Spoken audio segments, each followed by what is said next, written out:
Good afternoon. Whoa, it doesn't sound on. I have to talk louder. Good afternoon, everyone. We're going to start in like 1 minute. So if you want to find a seat anywhere is fine, and we'll go ahead and get started.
All right. Hello, everyone. Good afternoon. Good afternoon. Yeah. So thank you. My name is Maud Kuchera, for those who don't know me, and I'm the managing director of the STEPS Center. And so we're really excited to welcome you all today, those of you who are joining us in person, as well as those of you who are online who I can't see but know are there in spirit. So I am so glad you're here. We're excited to talk with you more today about the center and to hear from you. I also want to say a brief thank you to Verdesian for their sponsorship of this event today, and we'll hear from TJ Asheshik in just a few minutes. He'll give a few remarks. So just as a heads up for logistics, there are doors kind of along this corridor. If you have to use the restroom, there's one outside. There's also some water fountains out there if you get thirsty and need a drink, and we'll have refreshments later in the program. The other thing I was going to say, I don't see Keon, but Keon was greeting people as you came in. Keon's back in the back. So if you have any questions during the program, during the event, he's happy, he can help you. And then if you're online, Christine Hendren is leading that charge. So if you have any questions, feel free to chat her during that. Okay, so again, I want to emphasize that we're really excited to have you here today. We are excited to share with you more about the center and hear from you. Some of the goals that we have are to invite you to have a seat at the table from the very beginning. As Jacob will probably talk about later, the center is still in its infancy. So we started October 1st of last year, so we're only about 6 months in. So we really want stakeholders and partners to be a part of our growth throughout the lifetime of the center from the very beginning. We want to know more about your needs and challenges related to phosphorus sustainability. We're also here to hear more about what you think would be a great way to partner with us. So we're trying to develop a STEPS partnership model that we can use moving forward. We really want to build trust and foster relationships with potential research partners. So there should be an agenda on each table, just a brief overview of what we're doing today. And that's also available in the Google Slides that are shared with our online attendees. We split the program into two different sections. So we'll split it between presentations and a facilitated discussion. I wanted to talk a little bit more about this to give you snippets of what we're going to do during the facilitated discussion. So as you walked in, you should have been given some Post-it notes. If you don't have Post-it notes, we can get you some. The idea is to use those Post-it notes in person. You can write on them directly. If you're online, there's virtual Post-it notes in the Google slide deck that's being shared via the chat. We'll then take some time for everyone to review other people's comments, add more questions. We'll break into different groups to talk in more detail about the ideas and questions that you have, and we'll then bring it back to the larger group to share. So I wanted to expand on that a little bit more. And these questions and statements that you're seeing on the slide are also printed out and on the tables in front of you. So we want you to be active listeners during the presentation. So when you're listening to people talk, note what piques your curiosity. Do you have any questions? Write it down on a Post-it note and save it for later. You may want to write down what presentation it was on, because you might not remember. You may have 50 Post-it notes at the end of the talks and might not know where they go later. But make sure you note kind of where in the talk you had a question or an idea. Virtual attendees, again, you have a Google deck of slides for your comments. There are dedicated slides for each section of the presentation. The yellow Post-it notes are available on the bottom left-hand corner of the slide. Grab one and write your comments on it. And any questions about the Google slide deck can be directed to Christine Hendren via the chat. Feel free to chat to the whole group too if you have any questions on that. So with that, if there are does anybody have any questions here or online about the kind of the process? All right, so with that, we're going to jump right in. We're just going to go through 3 kind of brief presentations from Adrian Percy, Dinah Schuster, and TJ Shashik, excuse me. And with that, we'll just start. Thanks, Adrian.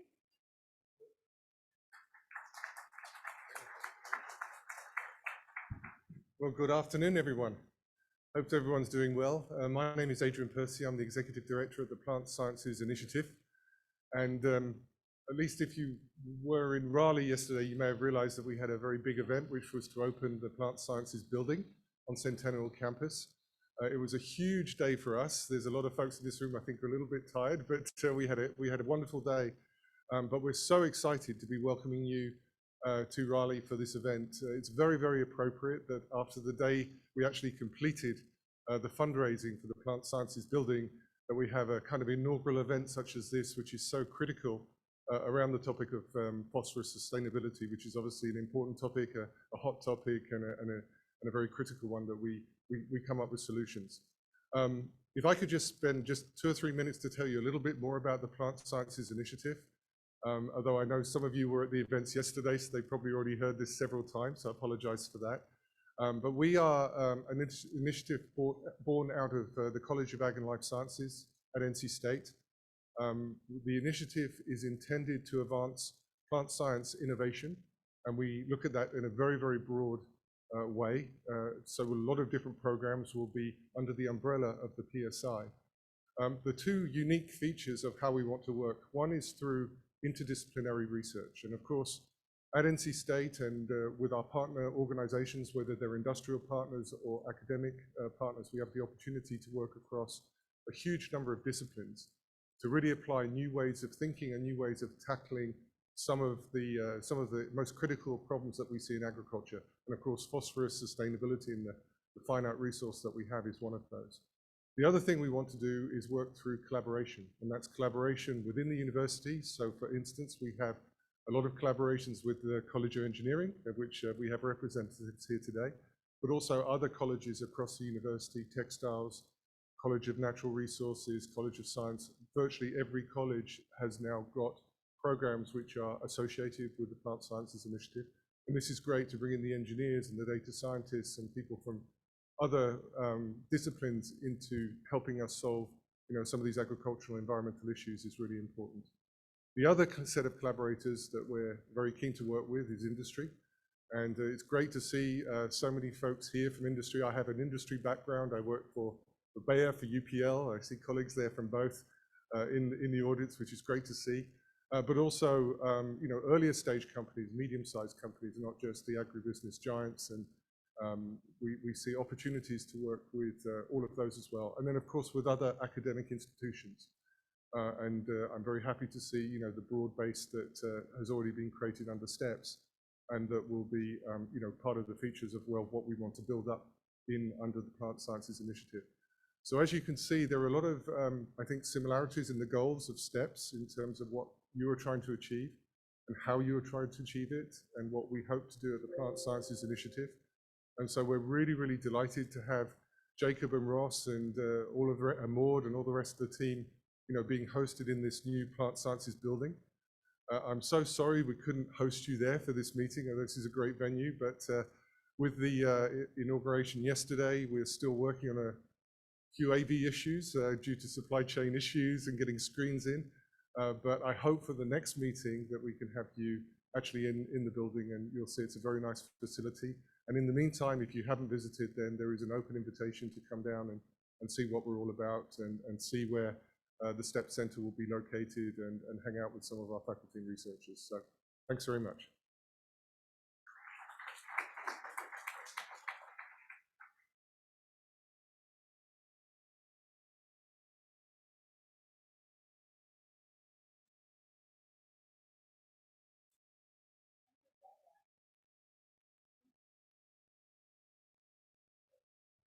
So good afternoon, everyone. So we are just basking in plant sciences building dedication, love, and we just want to thank you all for coming back today and joining us. My name is Dinah Schuster. You had the option of me or Erin Meyer, who's sitting here in the middle, and we represent the Plant Sciences Initiative fundraisers. And so what's really exciting about today is this is programming. We've spent 2.5 years ourselves just with our team. There are others in the room who had a lot to do with that great big goal that we reached of 160.2 million. So, and there's several of you here in the room that actually helped make that happen as well. What's exciting about today is this is programmatic. We're going to start talking about what exactly does the creative collisions mean? What do the grand challenges mean? And how are we going to start addressing them? So for us, this is really exciting. Thanks for being here. As we start learning more and we've been talking to so many of you for the last couple of years. We know there's interest in some of these things, and so we can't wait to start defining more about what we're going to do and what those opportunities are, working with Dr. Percy and Dr. Lommel's office. So I just, again, welcome. At some point, if you do not have an email address that looks like me, I will probably be asking you to support something. So that's who I am, and again, thanks for having me and Jacob and Maud and everyone. Good job.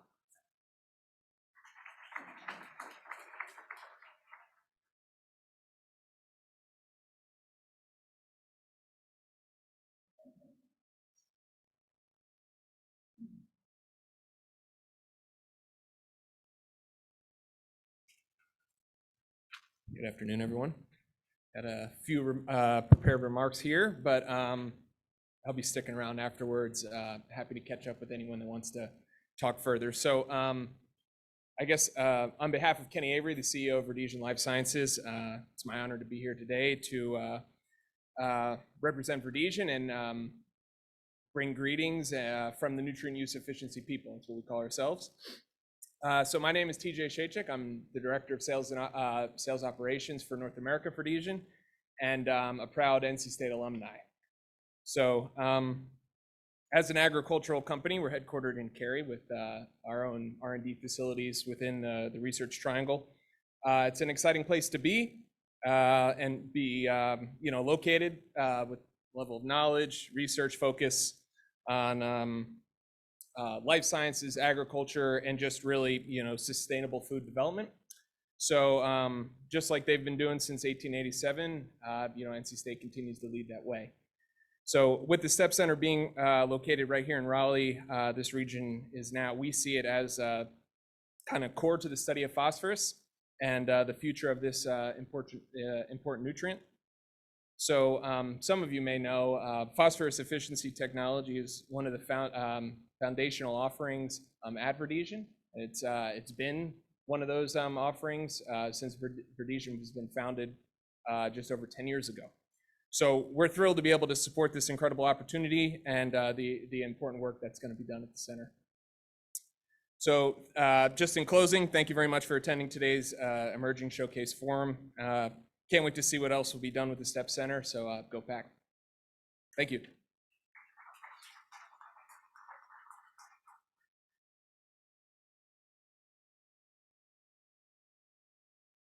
All right, thanks Adrian and Dinah and TJ for that, for those remarks. And we're gonna now jump into the science, and I'm sure you're all excited to hear more about what the STEP Center is doing. So with that, I'll let Jacob Jones, the director of the center, take over. All right, thanks, Maud.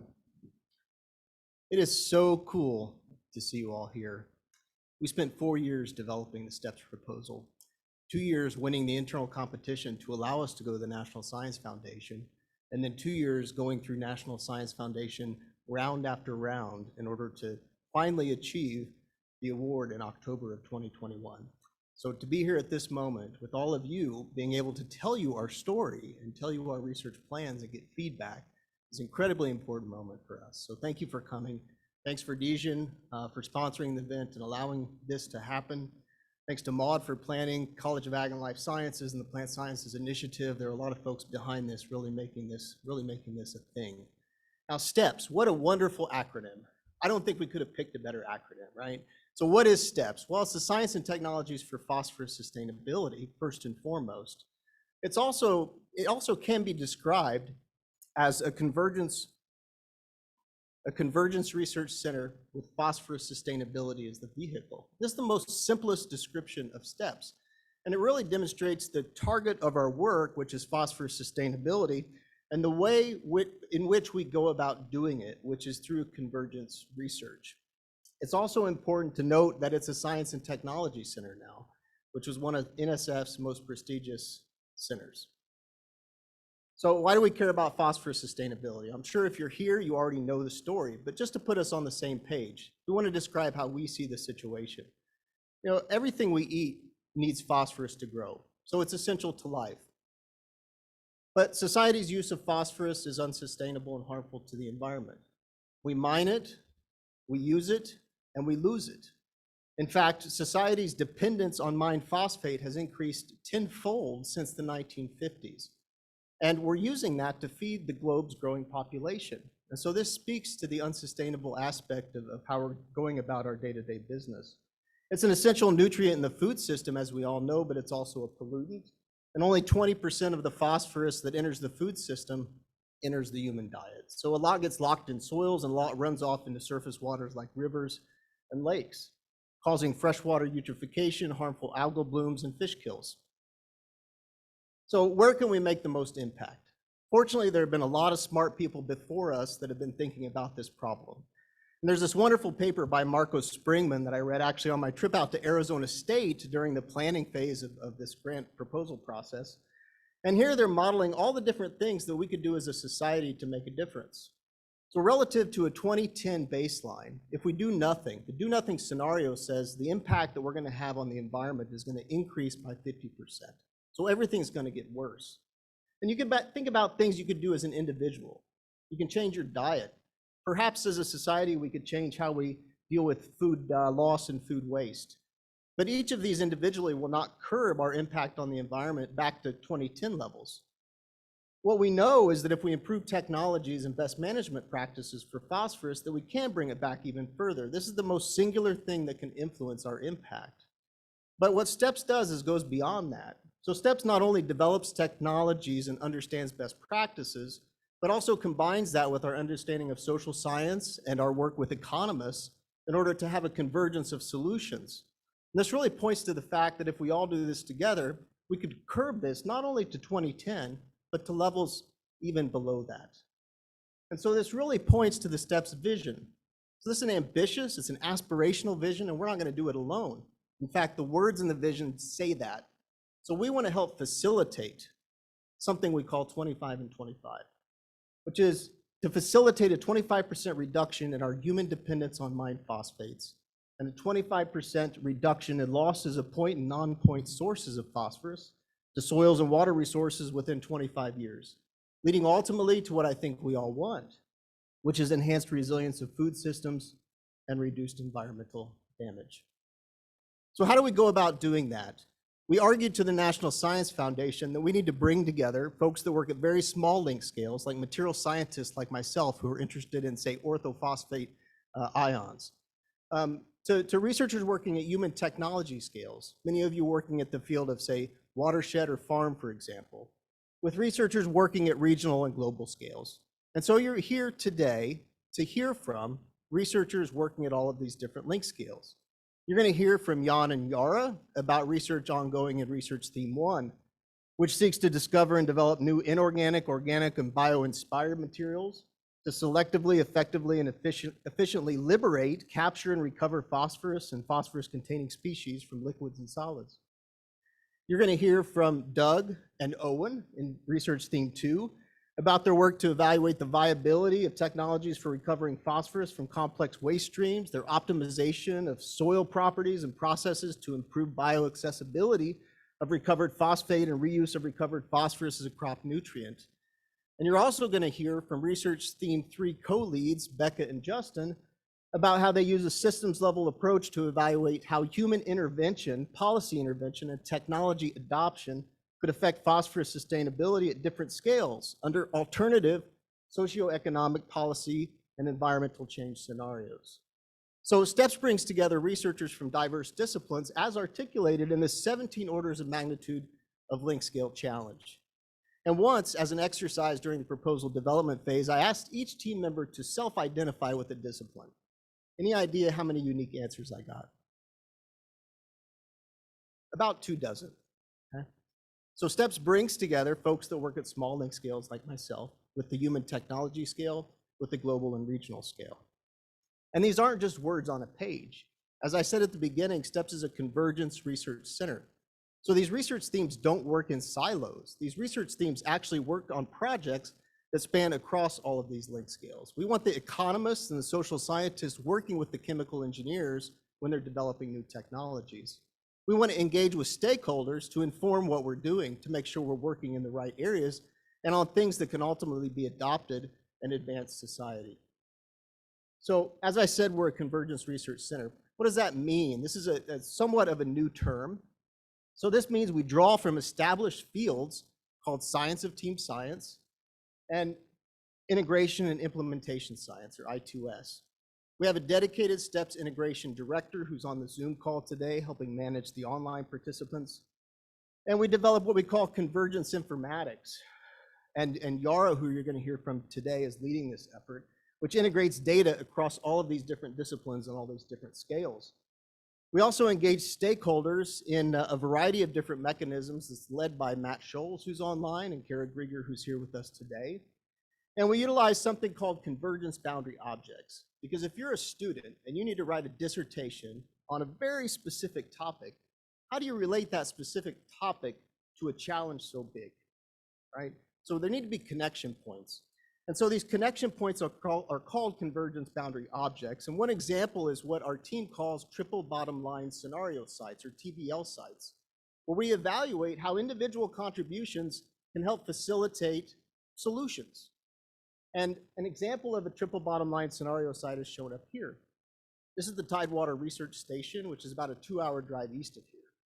And so students can really associate what they're working on in the lab with solutions in that space and see how they can make an impact. Another very important convergence boundary object, in my opinion, and Christine, I know you're online, we can debate about this later, would be the physical epicenter where STEPS researchers come together. And as you heard from Adrian and several others, it was a wonderful experience yesterday to see the ribbon cutting of this new building and to know that a convergence research center like STEPS is going to be located within this environment. So as a final thought, I would say that if you work with STEPS, you're working with the best. So again, we spent 4 years developing the proposal. We brought the best researchers working in this area onto our team. There are awards after awards and accolades for these individuals, and we just can't wait to get started interacting with you and engaging with you in helping attack this problem and advance our vision, which we're helping to facilitate, of 25 and 25. So with that, I never thought I would say this, but follow us on Twitter. And we look forward to engaging with you today. Thank you.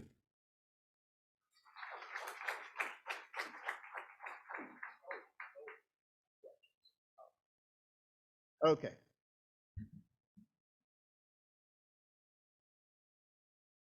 Now there's time for questions. Yes. What?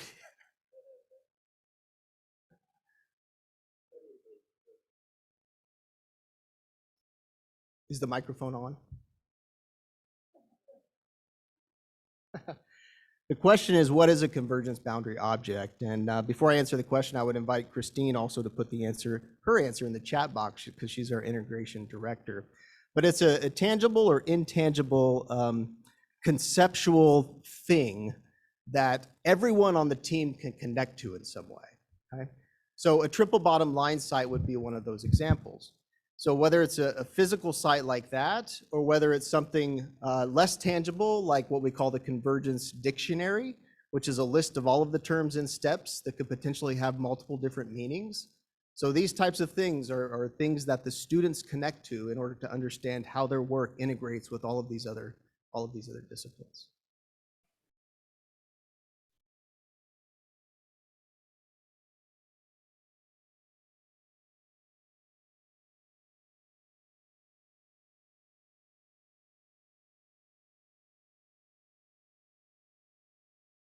Well, they want to hear about research.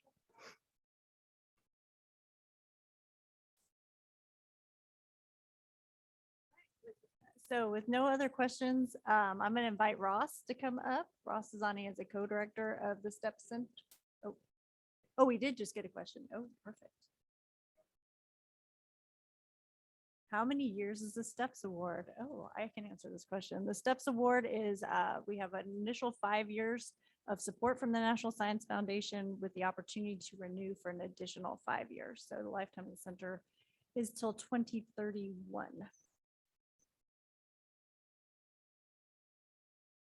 Oh, what happens then? That is up to people that are here today. So we are interested in the center. As Jacob mentioned, we have a 25-year vision. So if we only have support from the National Science Foundation for 10 years, we are looking for opportunities to sustain our work past that 10-year lifetime. And so that is one of the reasons that we're really interested in partnering with external partners, is to determine ways in which we can move forward past that 10 years and supplement the work that we're doing now and for the future. All right.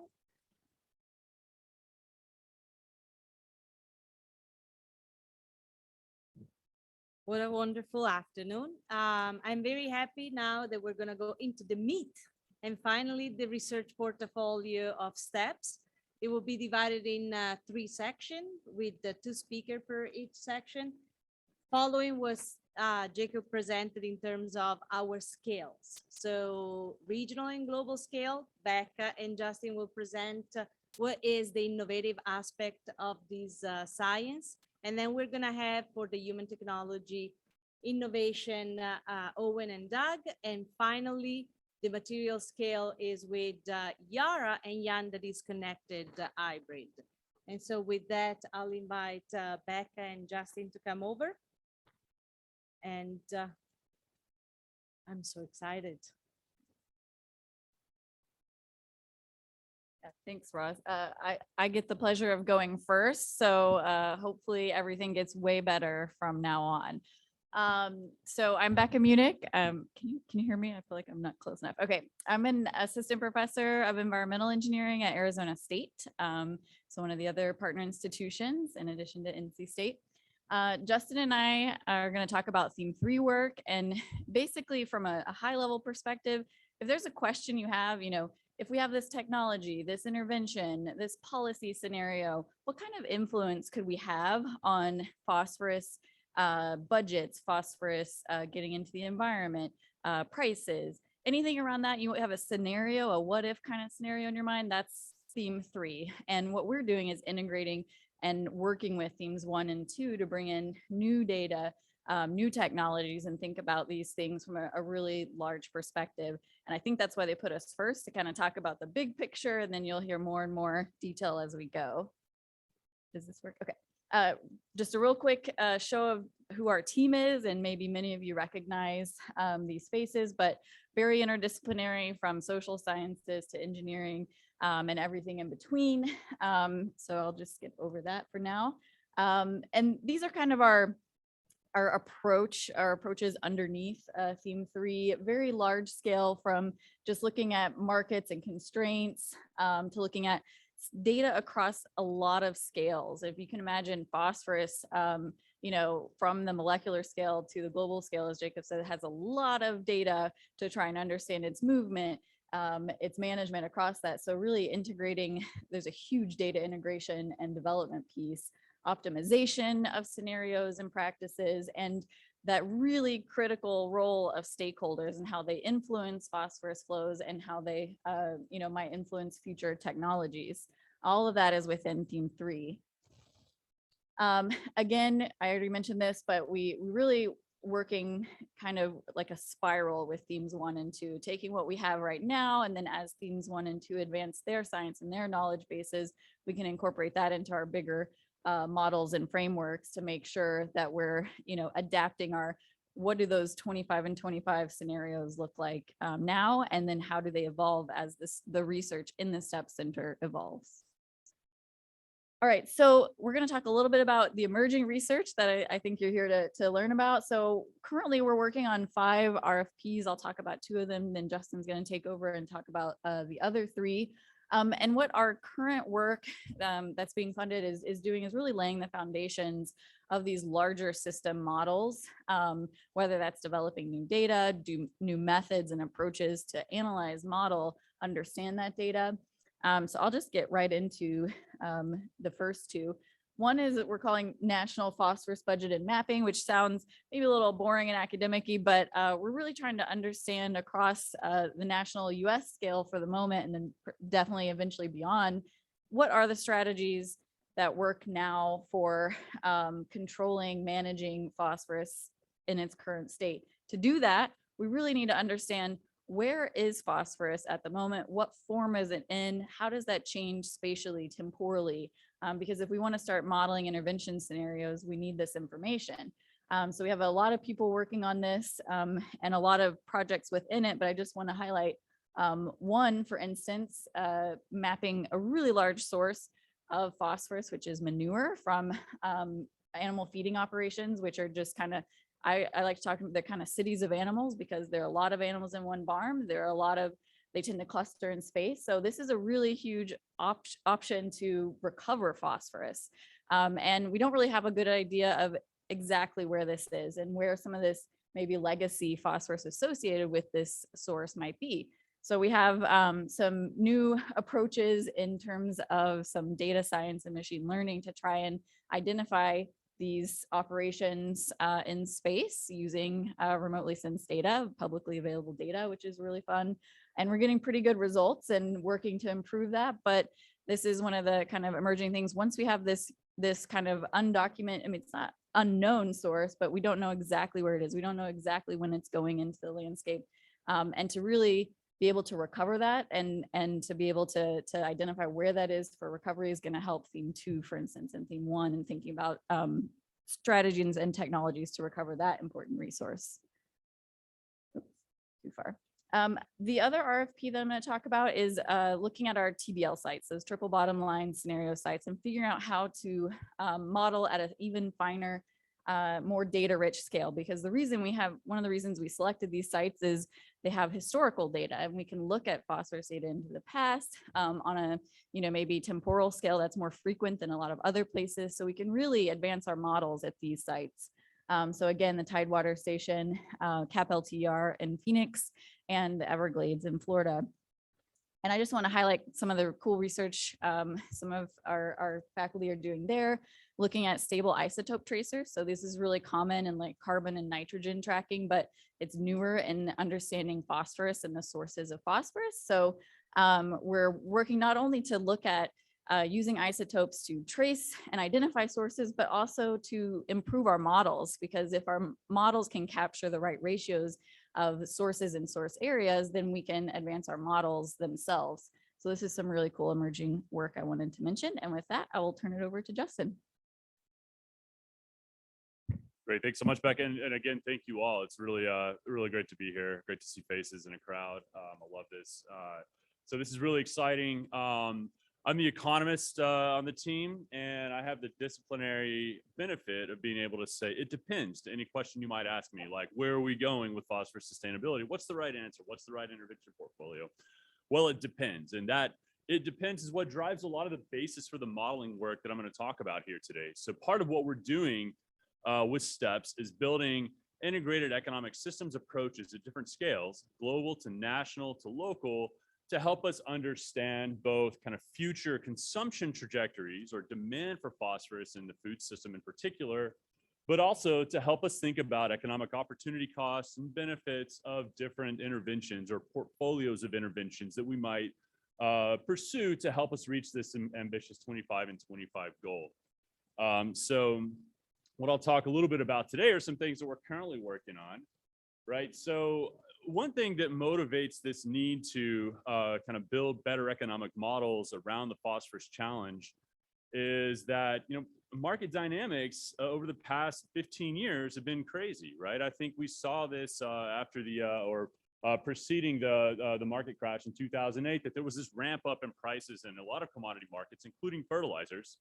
And that was sort of followed by a period over time from about 2010 to maybe 2019, 2020, where prices started to kind of come out of this high and volatile range and started to subside a bit and hit a more stable trajectory.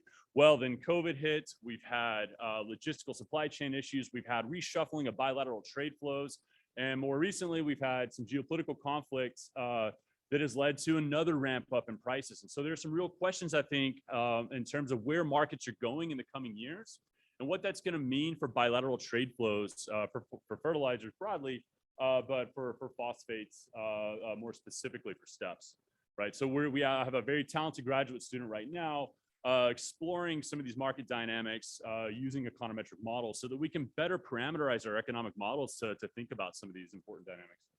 The other thing that we're doing is we want to understand in the U.S. context, in the U.S. agricultural system, what is the future demand for phosphorus, specifically as a fertilizer input into crop production systems.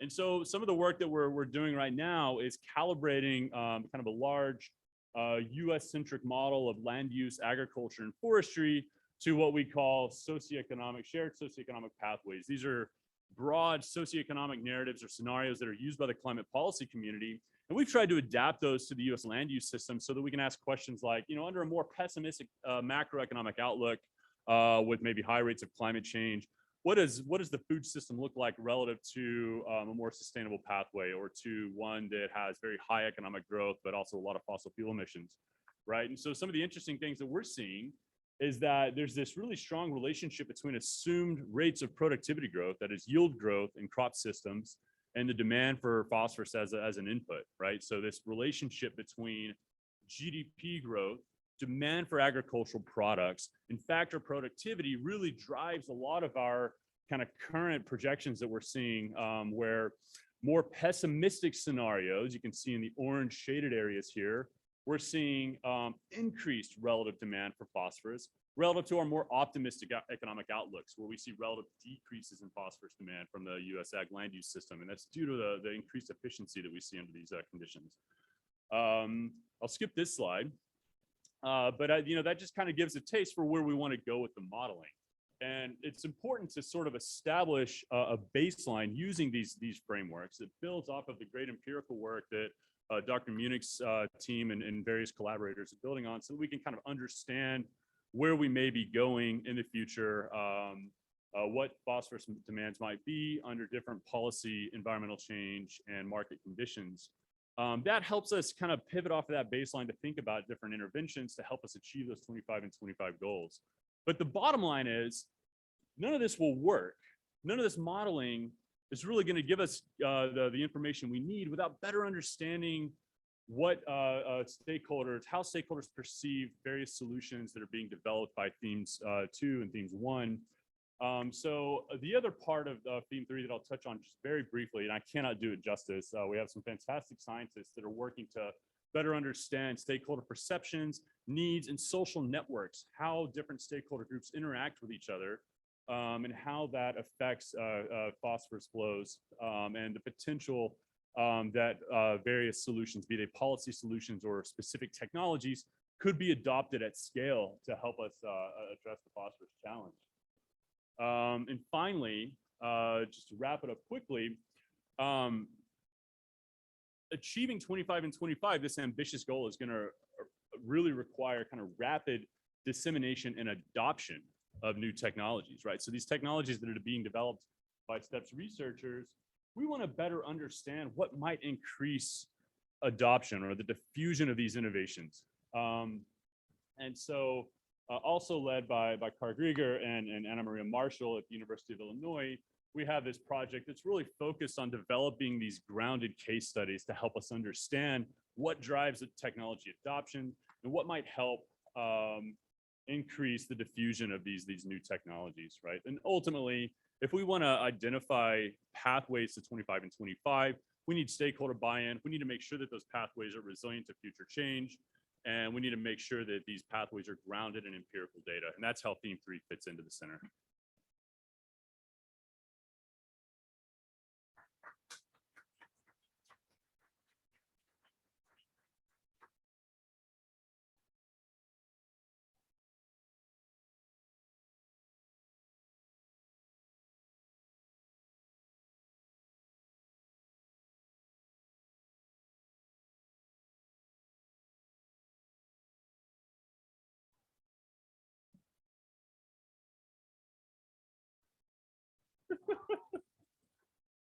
Then I need a microphone, but I'll speak slowly and softly. Where do you get all your data from? And how do you use the TBL for your regional and global analysis? So I'm gonna let Becca start with the data side, and then I'll answer the TBL. If that's okay. That's a great question. And I'll just steal Justin's thunder and say it depends. Yeah, it depends on what kind of data. There are a lot of publicly available data sets. For instance, the water quality portal, if you're trying to find water quality data, there's, one of the AFO mapping and stuff is done with satellite remotely sensed data. And that's kind of there's still a lot we don't know about what we could gather from remotely sensed data. There's a lot of missing data. I could also talk about like all the data we don't have, which is a lot in terms of management operations at the field level, also thinking about, transformation of phosphorus in different reservoirs across the country. There's always a lot of data that we do have available to us, but a lot that we're trying to develop and synthesize on our own as well. So yeah, I guess I would say it depends. Probably the answer. Yeah, no, that's right. And so we, to the extent possible, try to rely on publicly available information, right? So in our global models, we use a lot of data from FAO, from the USDA. We use publicly available land cover data sets to calibrate our models. We use publicly available market data to calibrate the economic side of our models. But, being in a room with all of you, I think there's real opportunities to work with different data, proprietary data sources. I think we have some really talented graduate students that would love to explore opportunities to use data that may not be in the public domain to help answer specific questions. And I would say that, one of the things that I've been thinking about a lot lately in terms of this connection between global national systems and the TBL sites, there's a big push in the scientific community, in the modeling space in particular, to be able to better connect what's happening at a global scale and how that drives local resource management decisions. And so part of what we'll be doing in STEPS is trying to build that linkage between these global scale integrated economic frameworks into kind of site-specific case studies where we're trying to kind of optimize an individual isolated system to hit that 25 and 25 target, subject to where we think we're going in broader markets. Any other question here or in the chat? No? Oh, Deborah. So you're talking about go back to my notes. What is the future phosphorus demand for fertilizer? But what you didn't talk about is where. And my understanding is that the where it's produced is not necessarily the where that it needs to be delivered to. Can you get at that at all?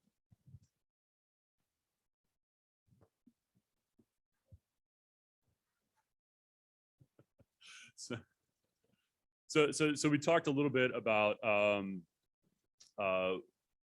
how much fertilizer demand we might expect or how much phosphorus demand we might expect, but we didn't talk about the spatial component in the projections modeling, right? So we are kind of working toward that end goal of having tools that link together some of the really great spatially explicit P-budget modeling work that Dr. Munich and team are doing with the economic projections frameworks so that we can better kind of spatially delineate future demands that are somewhat consistent with the current spatial allocation of where we're consuming phosphorus. And so hopefully that answers part of your question.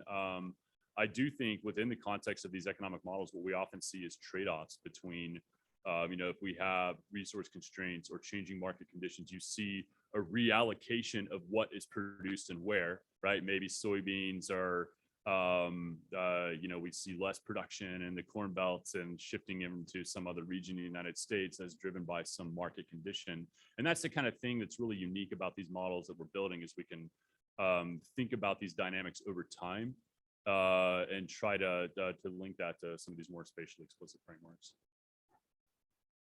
Yeah, that's, as someone who doesn't work that often at the global scale, I think that's one of the important pieces of having the global and regional scale interacting with things at more local levels, because we do see that issue of where something is produced versus where it's applied versus where the impacts are seen can be very different. So, if you're only studying one isolated system, you might have just like one parameter in your model that's fixed, that's supposed to capture all of that stuff. But by having these integrated models that can talk to each other across space and time, which is, long-term goal of the center, then we can start to get at some of those issues and understand some of those temporal and spatial dynamics.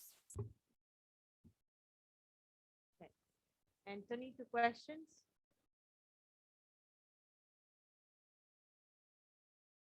Oh, you have a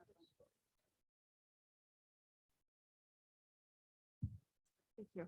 So it seems as though a lot of your research outcomes will lead to policy recommendations. And so I was wondering if,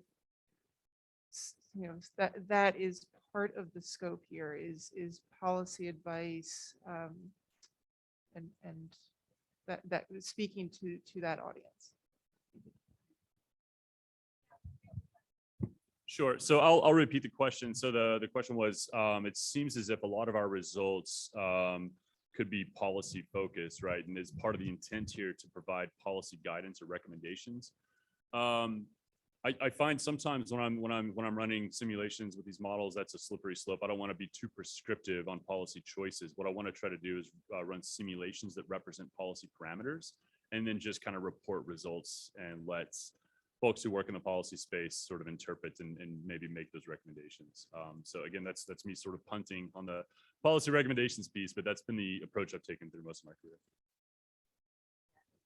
I'll just add to that, I think that's why I want to have events like this with stakeholders and thinking about what we're doing, how that does relate to some more policy relevant things, and how some of the research, could be used for that.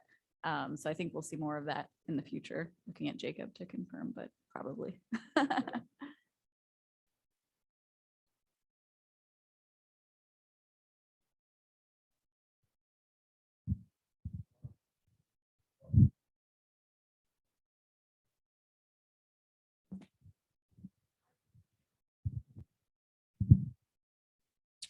So one question, are the case studies to examine what inventions, innovations have or have not worked to steer the group's work towards what has worked?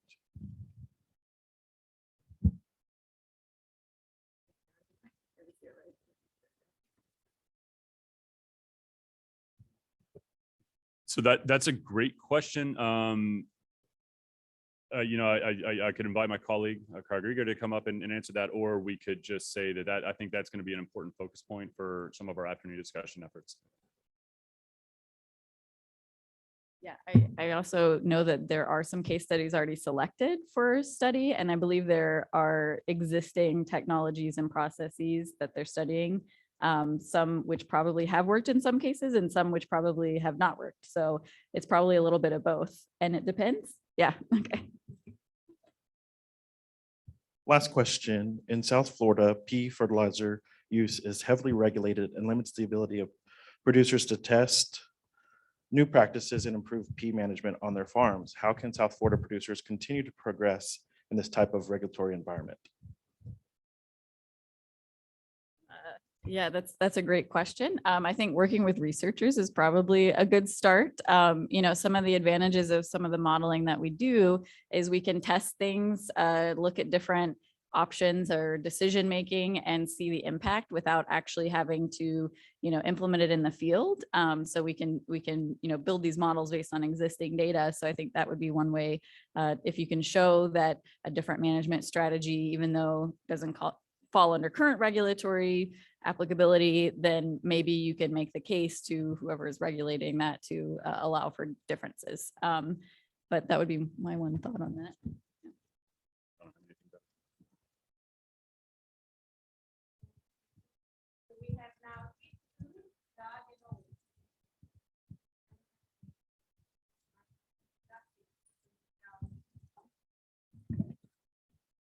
Okay, so coming, so I get it now. So I'm making the introductions here. So joining us now are Owen Duckworth and Douglas McCall to talk about theme 2, human technology scale. So.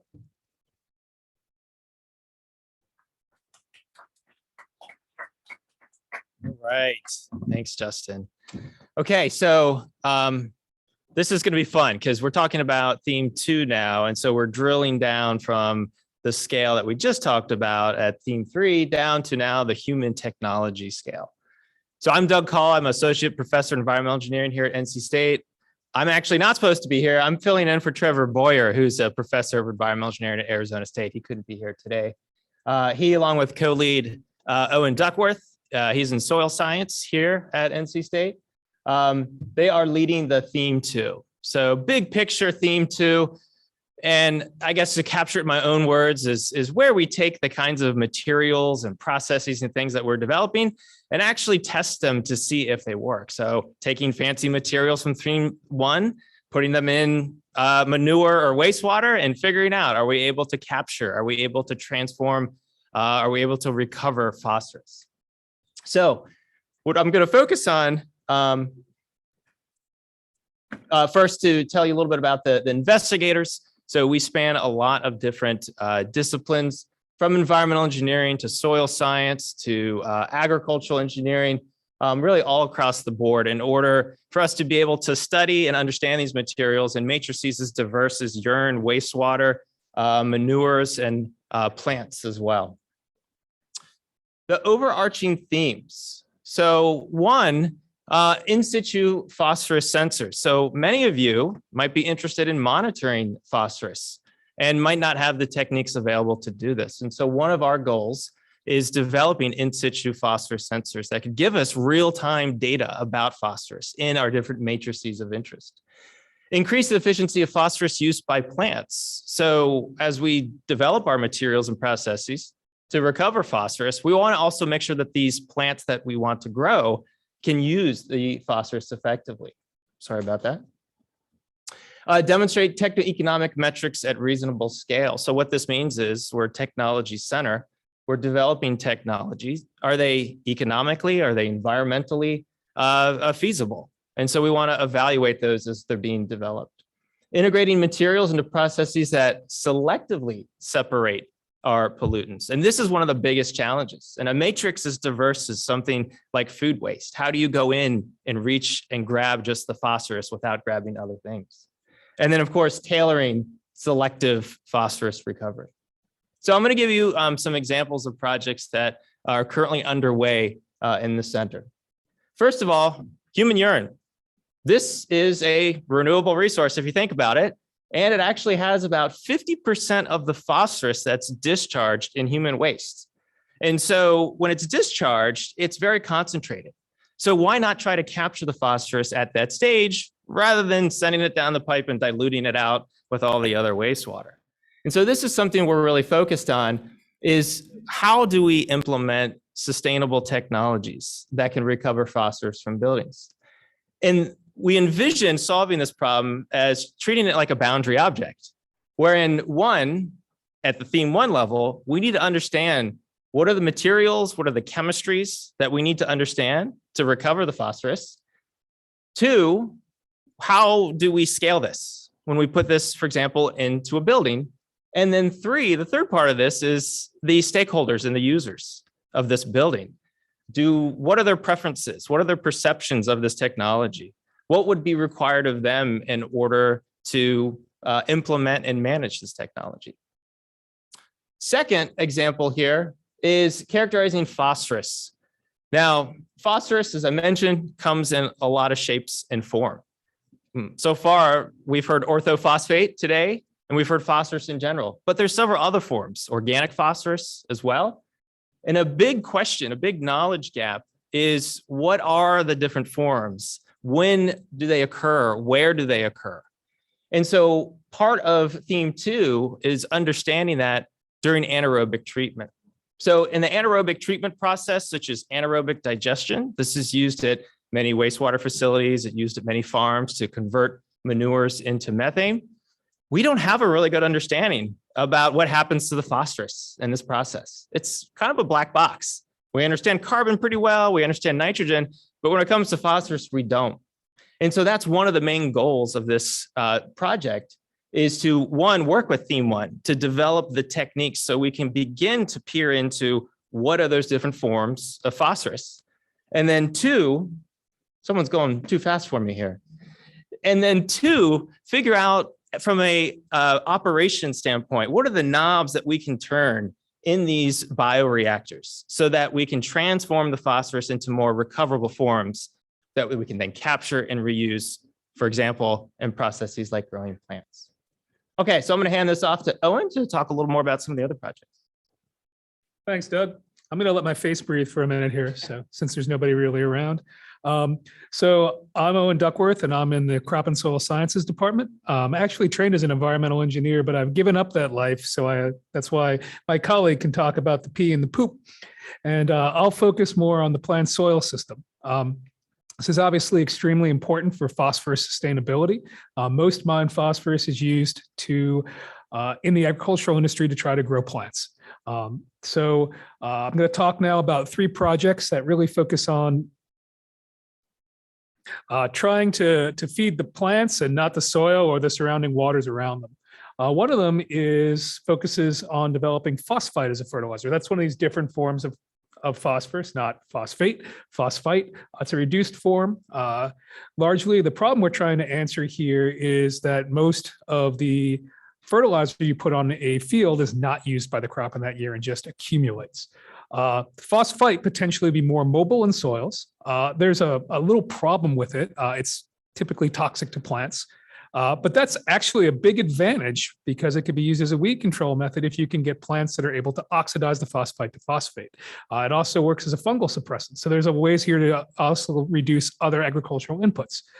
So we're going to try to figure out ways to look at how phosphite fundamentally behaves in soils, and also how to make it in a little more efficient way that's a little environmentally cleaner.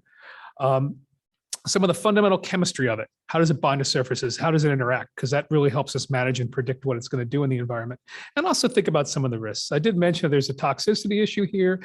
So we need to think a little bit about that as we move forward in case this is adopted. And we've got a slew of neat techniques to do this, from fancy science, where we do fundamental calculations based on quantum mechanics and electrochemistry, and we got some spectroscopy. And then we take that out to good old fashioned wet chemistry, and also some approaches where we actually talk to people and think about policy matters and look in the literature as well. So we got a lot of different approaches at a lot of different scales here. Another exciting project we have looks at trying to find plants that are better at using phosphorus. So Ruben is in the Plant and Microbial Sciences Department, and he has this exciting approach where he finds places where soils are deplete in phosphorus and looks at the plants that are growing there. So specifically, he looks at the genetics to see if he can find genes that are associated with improved plant use efficiency of phosphorus. He can then grow them under different phosphorus levels in soils and see what genes are expressed. So he uses a whole bunch of different sequencing techniques, including genomic sequencing and then RNA-seq to look at how these plants both have genes and how they express different genes under different growth conditions, all from picking them out from different soil characteristics, hoping to find these specific traits that are then useful for the utilization of phosphorus. Another project we have directly related to soils involves legacy phosphorus. So when you apply fertilizer for a long time, as I mentioned, it's not utilized necessarily by the plant. So therefore it can accumulate in soils in something called legacy phosphorus. So this pool is actually huge. There's about 5 times more phosphorus contained in soils than there is mineable resources. The trouble is they're, one, often not where you want them to be. So the high phosphorus areas may not be in specific regions you want them to be in. And also that phosphorus tends to be poorly bioavailable. So that even if you grow crops on soils that are fairly high in phosphorus, if they have this legacy phosphorus problem, they may not be able to utilize the phosphorus to support crop growth. So we have a multi-pronged approach to try to understand that, essentially trying to figure out what species of phosphorus are actually in the soil. So trying to do analytical measurements to figure out what really corresponds to bioavailable pools, trying to link the chemistry to bioavailability.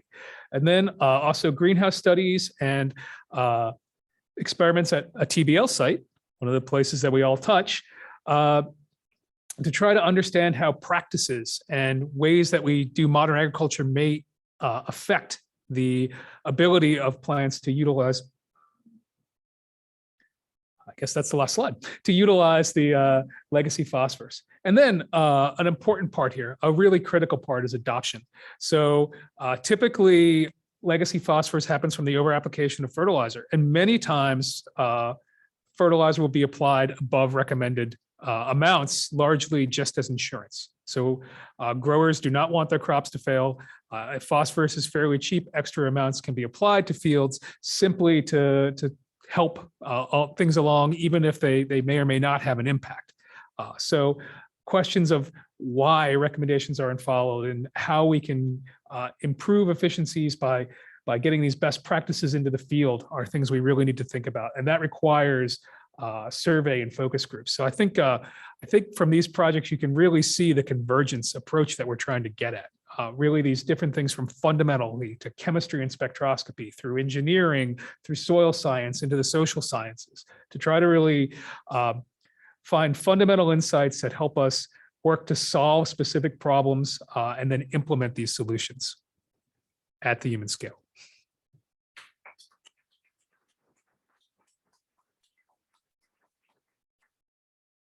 We'll just have 1 or 2 minutes for question.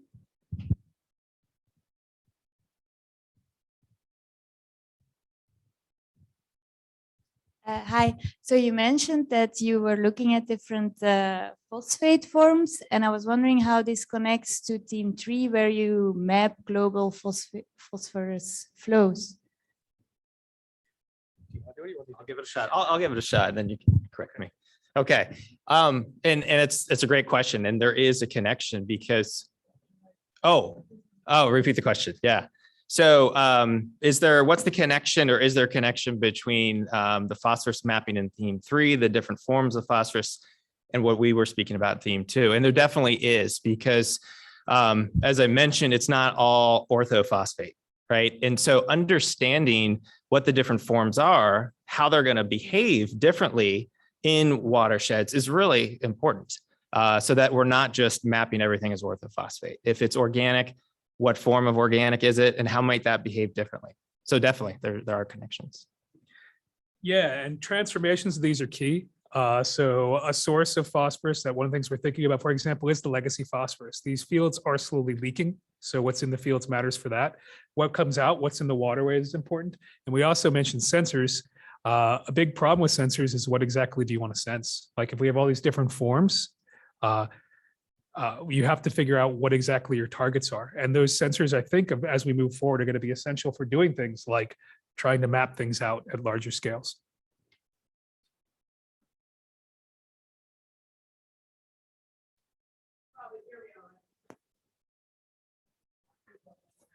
I think it's for the people online. They need the.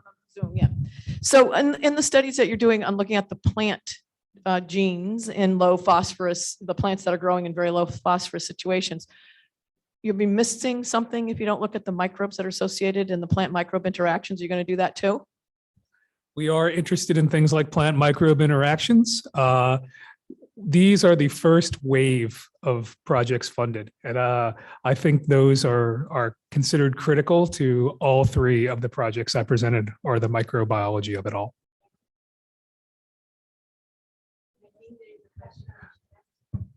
I should also add, there are some existing other projects at NC State we're hoping to leverage on that as well.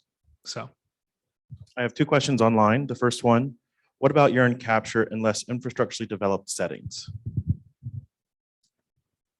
Urine capture in, I'm sorry, the last part? In less infrastructurally developed settings. Less infrastructurally developed settings.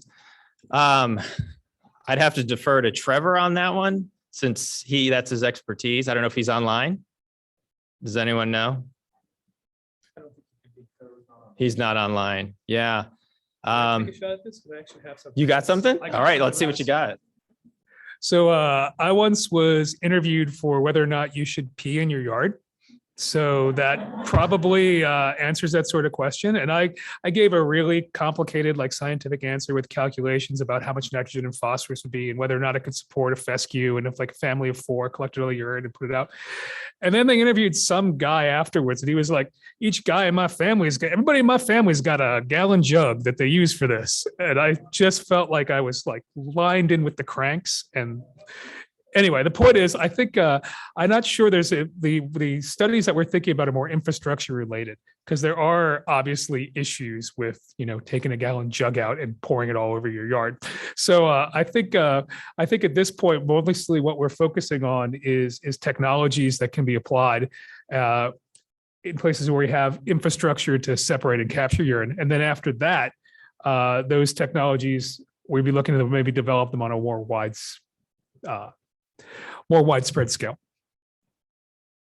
All right. You're not going to ask me about urine, are you? All right. The second online question, how would you identify and categorize the spatial variability of legacy phosphorus within a field? Would you start with understanding the species within a field, or would that be too much detail for within the field variability? So this question is one of those things that always comes up in soil science, and it's essentially heterogeneity and representativeness. And the answer is, you want to find things that you can understand well enough to apply them in other situations. So if we can find soils that we understand well enough, that we can get a couple samples of that have variability in them and understand the forms in them, hopefully you can extrapolate and explain what we have in other soils. Within a field, that's actually less bad than across, say, lots and lots of fields or the US. So that's really a bigger problem, I think, overall. Of course, there is problems with managing infield if you're trying to find precision agriculture ways to apply fertilizer, but I think that's a more tenable problem. So I guess back. I turn this off. Can you? Okay. So you're using human capture as your first test bed for this. Are you looking to extend this to animal production system urine capture? And have you looked at animal urine in terms of what the phosphorus concentration is and pee? So that potentially you can be using this for even more capture than just in the human system? Yeah, it's a great question. So the question is about, we're initially focusing on human urine, but what about animal urine? So I don't know specifically about animal urine. I think one of the issues is the ability to capture that resource. And so if you think about a building like this, there's a pipe where we can put our technologies. But my guess would be, in the context of animals, do we have that ability to centrally collect that material? That could be one potential issue to think about.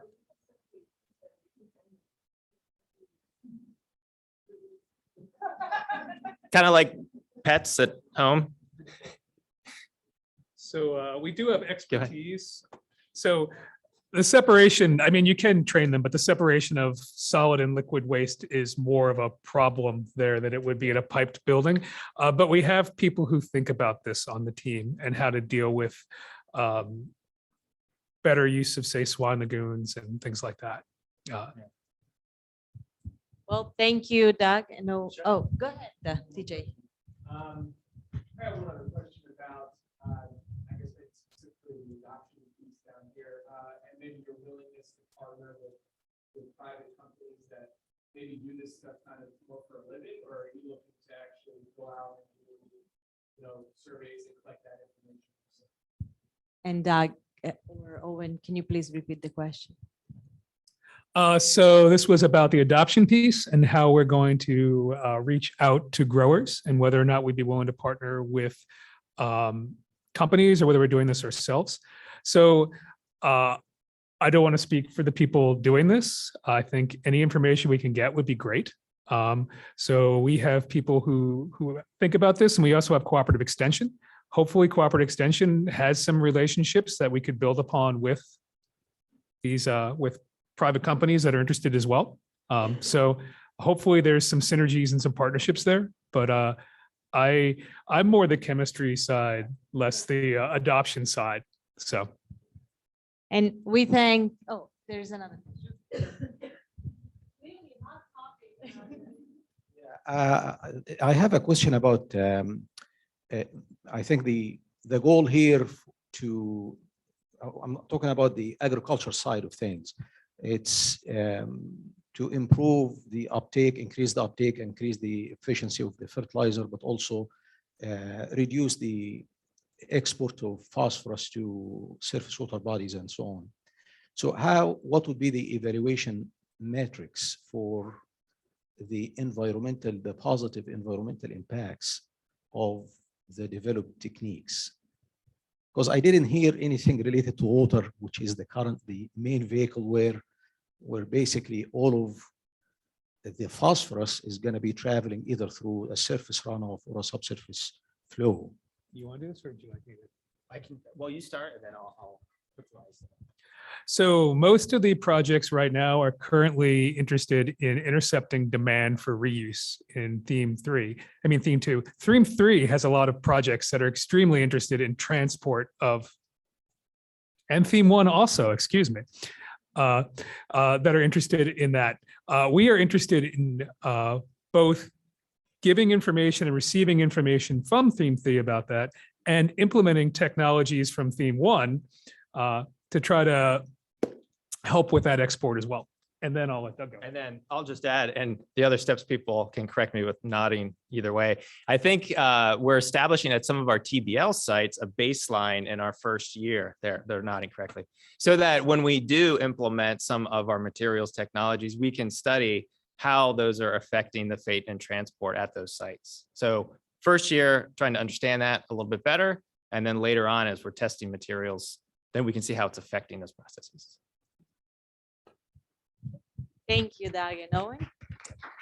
And Maud will respond to Jay to your question on her final remarks. And we're going to have Jan and Yara, where Jan is actually connecting remotely.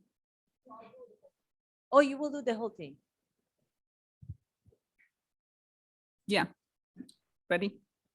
We are theme number 1. So number 1, not just theme 1, right? Because we don't deal with separation and pee and poop. We deal with technology, right? And so basically, is that working, right? All right. So our goal is to integrate all the data from theme 3, 2, and also develop our own data and generate the technology, specifically new materials that allow us to create solutions that will be able to capture, modify, release phosphorus, right? So that's the technologies that we promise in our theme 1. Specifically, we are trying to design the materials that ultimately will be able to capture the phosphorus, modify it, release it so we can collect it and reuse it, right? So that's the ultimate goal. However, of course, this ultimate goal depends on our understanding of fundamental mechanisms, what's happening at this scale of atomic or molecular scale. And because of this, we need to use state-of-the-art analytics techniques, computational techniques, machine learning techniques, artificial intelligence tools to determine matrix-specific mechanisms that control phosphorus. We have used, and I'm going to show to you, we have a lot of different phosphorus analytics. We're combining this data from all of the institutions across these teams and across the steps that allow us to conduct basic research and figure out these technologies, right? So that's what we are planning to do. So specifically, again, we accelerate materials discovery because we're going to use artificial intelligence tools or machine learning tools or data science approach, whatever you want to call it. It's all the same thing. We're going to, again, try to use traditional material science, but also use biomimicry approach. So this means we will use the proteins and the power of nature that spent millions of years to optimize this. So we're going to try to steal it and put it into our designs. And we have a state-of-the-art characterization methods that allows us to achieve unprecedented information, what happens to your P when it hits the materials, right? So basically, that you cannot explain through the jug that you pour in there alone. We have 4 focus areas, right? We have one focus area that is based on chemical analytics and data science specifically. Another is developing materials for phosphorus capture. Initially, we separate this capture, modification, and release into different focus areas. So you can see decomposition, for example, and modification, right? So this is our initial focus areas. Ultimately, at some point, we'll try to merge them together into one-step approach. So we have a lot of different people. You can see we're colored based on different focus areas that people belong to. And some of us belong to all 4. Some people belong to 2. So again, that's a synergy between all of the investigators. I'll give you a couple of examples of current projects that we have, the ongoing projects that we have. So one of the projects, of course, we need to understand what are we trying to capture, release, modify, all of this, right? So one of the projects is chemical biological transformations of non-reactive phosphorus. Most of the technologies we have right now is for soluble phosphorus, right? So what happens for non-soluble phosphorus? So one of the areas here is, again, to figure out, develop and test new approaches that assess the feasibility of phosphorus transformation, and initial focus in on urban environmental water matrices, right? So that's initial focus of this theme. The second one is to design phosphorus analytics workflows, because if we figure out what phosphorus we're working with, we need to understand the workflow and technologies that are available to us right now. So we're developing online resources that allows you to select specific phosphorus analytics methods to address specific operation needs or questions that you have, right? Again, you can see that that should be available to everybody to see what we have and what we can work with. The next one, now, since we have understanding with the first 2 topics of, well, what are we dealing with, what type of phosphorus we're trying to capture, and then what type of methods we have. The next one, we can look at bio-inspired phosphorus removal, right? So here, the inspiration comes that the phosphorus can be captured by proteins with much higher selectivity, right? It also outperforms traditional materials that we have right now. All of the nanoparticles actually that we tested so far. We also know that generally binding proteins can, proteins can bind a variety of different molecules, including phosphorus, right? So this area here shows you that bioabsorbent mass versus contaminant mass removed with the phosphorus binding proteins. We're planning to leverage this phosphorus binding proteins, put them on the different type of materials, from flat materials to, let's say, nanoparticles, and utilize it for absorption of phosphorus. What else can we do with this? Of course, you know, in nature, we know that capture phosphorus is one step, then you can modify it, right? So it also will allow us to do a second step here once we figure out how to effectively capture it within the material system, that high capacity, then we can also modify it. The next project So now we're going to traditional material science. We can create materials. Forget the peptides or proteins. We'll try to go with the traditional material science. We already know that iron oxide nanoparticles can capture phosphorus, right? So now we can utilize this approach and put the iron oxide nanoparticles, for example, on the substrate, right? So that substrate should be, you're allowed to capture the phosphorus, but you should be reuse it, right? So it should be reusable. So we have to study how we can create a platform that will allow us to have a phosphorus absorption, for example, from waters, using different scavengers that attach to polymer brushes. So for example, it can again be nanoparticles, it could be MOFs, it could be a wide variety of different things that we can decorate with that will allow us to optimize that material's ability to capture the phosphorus and possibly release it, right? So that's would be the project.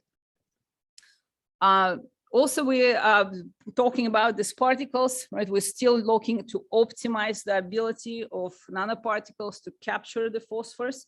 So here's another project that's used a combination of computations, DFT, density functional theory, and experiment to understand the reactivity of different compositions of particles with the phosphate, right? So that's also allows you to calculate, for example, percentage of absorbed phosphorus versus pH. Next project, okay, let's go into more novel designs then. Let's use, for example, graphene oxide material and decorate it with different moieties that can capture the phosphorus out of the solutions. And that will allow us to make more 2D type of materials, filtration system that will clear out the phosphorus from the water sources, for example. So that's an examples of the projects, what we do next with this, right? So there's a lot of different projects, a lot of different avenues. We have avenues on the traditional materials, we have avenues on the proteins, and how do we deal with it all? So generally, we're not planning to just stick with material science. That would be, well, of course, my dream, because I love material science, but that would not be part of the center, right? So in the center, what we do different. So traditionally, since I am from material science, we stick right here in this little triangle. We have a task to optimize, let's say, property, and then we go through this tetrahedra. Those of you might familiar with material science will love triangles and tetrahedras because we go through material selection, characterization, structure, property, performances, and we perform this until we select the material that gives us that type of, for example, ability to capture specific phosphorus. After that, we basically wash our hands, we give it to team 2, say, great, now test it in a, put it in device, test it in the urine or poop or whatever you want to do that with this, and great, good luck to you. So after that, team 3 can look at the environment, and then users will receive that effective environment, right? They will receive this device. We usually never receive a feedback. Once we push the discovery through, we don't know what's really happens. We can hear stories on the news from that, right? Usually, but an R&D level, it's basically we're done. So in our center, what we actually do is a conversion research, and obviously one single human cannot converge everything for this. So instead of that, we use artificial intelligence that's going to collect the data of how this material performed in devices, how was effective it is in fertilizing your lawn or separating anything. What's the user say about this, right? So because everything that's going to be included back, and we will re-optimize the material selection. So we're going through this type of pathway until we get a new solution. Let me give you a little example. Overall, so for example, we have the lanthanum containing material, and we tested it here. So you can see this is the phosphorus removal, phosphorus concentration versus time. So we can measure in material science, obviously, how the composition going to relate to ability to remove phosphorus, and kinetics versus time as a function of pH. So we see that this material works quite differently, right? The time to remove or decrease the concentration of phosphorus will greatly depends on the pH. Generally, right here, in my department, we usually stop, say, great paper, we're done, right? So in the center, however, we can then assess different type of properties. So this is Falls News river profile from downstreams from Street Ferry Bridge, and you can see they're colored by pH, right? So then imagine tiny material, where should I put it? Should I put it right here, here? Like what would be my optimal location here for economical considerations, for considerations of maximal capture, right? And then of course, the next question is just little tiny piece of the, in kilometers even, you can see this is about the scale from the News River, where's the most sources coming from, right? We don't want to just put it at the ferry bridge and just keep it there. So then we also, from the SIMS 3, will have a geospatial location where the sources of phosphorus coming from. So for example, here you can see this is the same Falls News River. So this is a Durham area, mostly agriculture, right? This is developed area, wastewater, and so forth, right? So we can figure out where we put it together and then use all of this data together to optimize our process. An example of how machine learning can help you is coming from the project we did with Paul. So for example, if you want to have the phosphorus, groundwater phosphorus data in North Carolina is going to look like this. So these little red dots, that's what the data is. In order to collect it, it's very expensive actually. You have to send a human who's gonna drill the hole, collect the sample, take the sample to the lab, test it, right? So it's expensive. So for example, with machine learning, we can use the co-occurrence mapping and wave our hands 3 times and get this data. Now we have much more data. You can see we fill the data quite a bit. This is just one piece of the data. Of course, now we can continue feeding it with other information and have a much higher level of understanding. Where do we need to put our material? Where it's going to perform the best as a function of pH, as a function of time, as a function of environment, and then optimize our materials composition that it will have specific properties based on environmental and economical impact. This is why we're number 1. Okay, any questions? I think it's my last slide.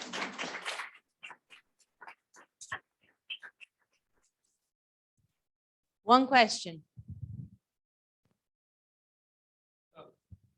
Are you focused on ions or more on chelated phosphorus? We can do both, so we're not discriminating right now for the in different projects, there will be different types of phosphorus, right? So we generally in aqueous solutions, we expect more ions, but we're also going to expect some of the chelated. So with the proteins, for example, we're choosing different proteins that can capture different forms of phosphorus and a different specificity. It was a different specificity, sorry.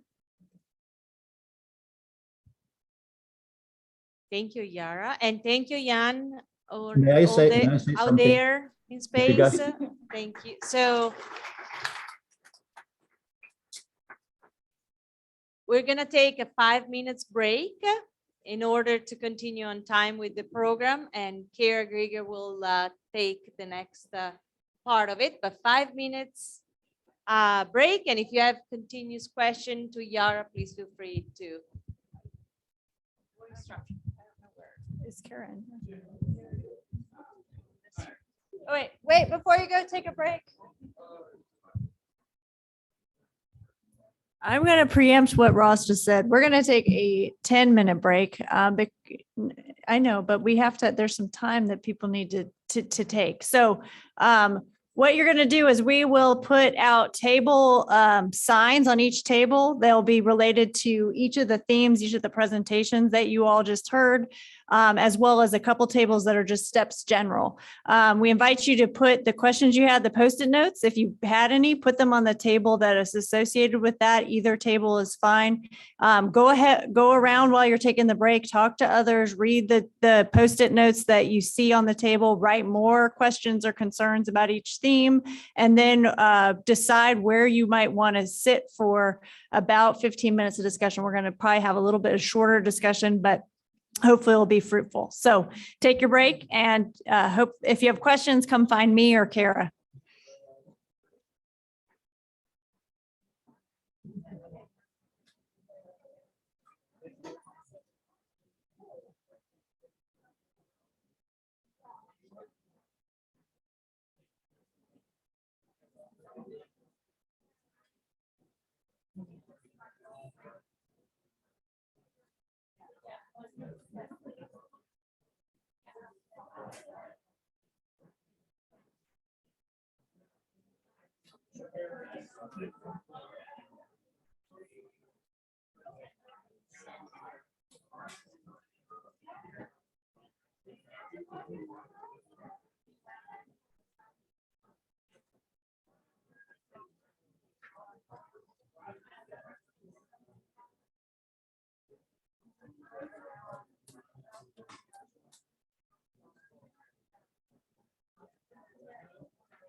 Hey, everybody, you have 1 minute left to populate the tables with your ideas.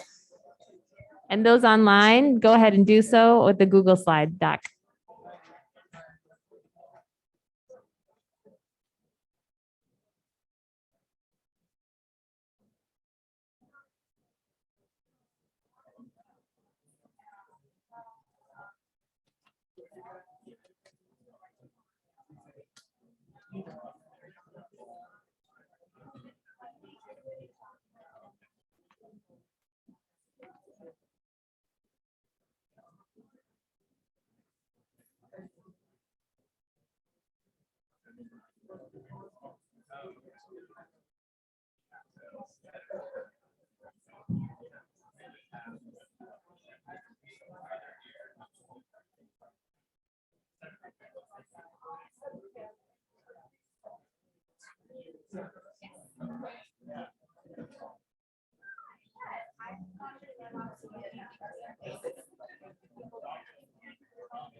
All right, everyone, can I get your attention real quick?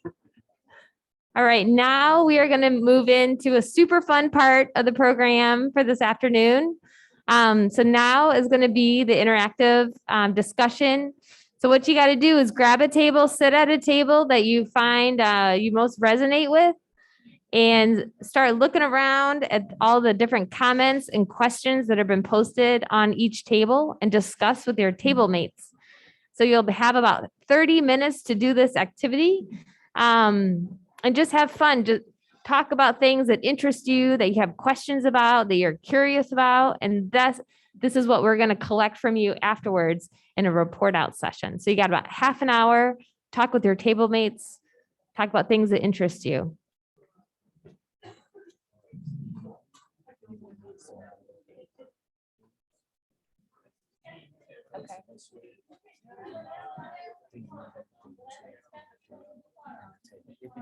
Okay.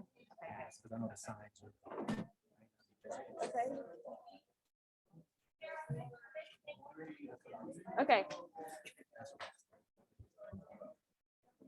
All right, I'll give a quick recap for the activity that we're doing right now. It's going to be a super fun discussion with your table mates. So what you got to do is sit down at a table that you find most appealing to you. You have theme 1, 2, and 3.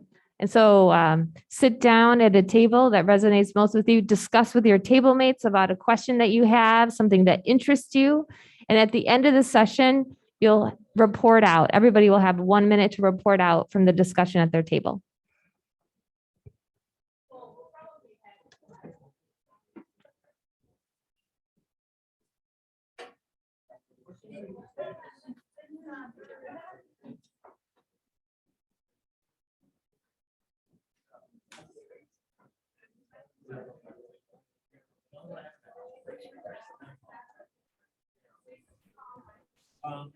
Okay, I don't know if everyone can hear me in the entire room or just people online. But I'm texting with folks to make sure about that. But hi, everybody online who has not joined a breakout room.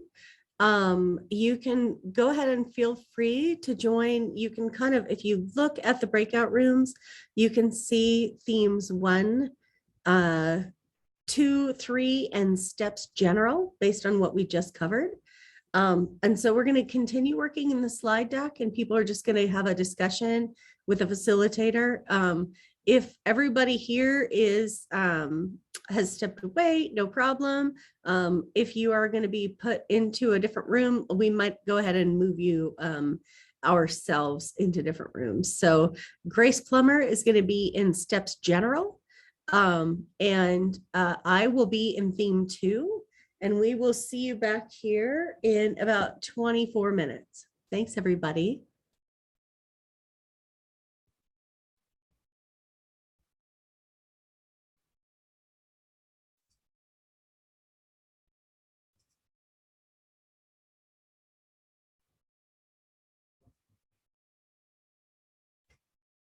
Rahul, are you on there? Let's see. He's joining. What's that? Rahul is? Yep, he's going to hop on in 1 second. Oh, okay, great. Go ahead. Hi, Christine. Hey, Rahul, how are you? Good. How are you? Good. Would you go ahead and throw everybody who is remaining into a group? I don't know that anyone is necessarily, I can go to theme 3 or theme 2 by myself, but I think maybe the people who are here that we see may have stepped away. Mhm. I can put all of them into the general group if you'd like. Okay, that would work. Thanks so much. I'll come back and check, but text me if you need anything. Sure. Okay.